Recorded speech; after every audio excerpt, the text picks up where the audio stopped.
जय जगन्नाथ। आज गोटे अतीब पवित्र दिवस जहाँकि इंग्राजी 2025 मसीहार प्रथम दिन आ महाप्रभु पाखरे लक्ष लक्ष भक्तर समागम होती। कालिया सात को निज ना जहाँकि रात्र 12:35 सिंहद्वार खोलिला।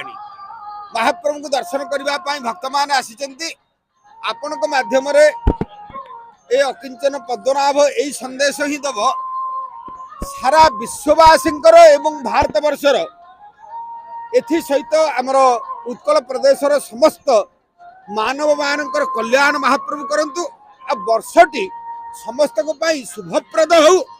एत व्यतीत प्रत्येक गणमाध्यम महाप्रभुकर वार्ता आपण मैंने एमती पहुंचाऊ था एवं होचंती प्रभु आपण मान दया करंतु।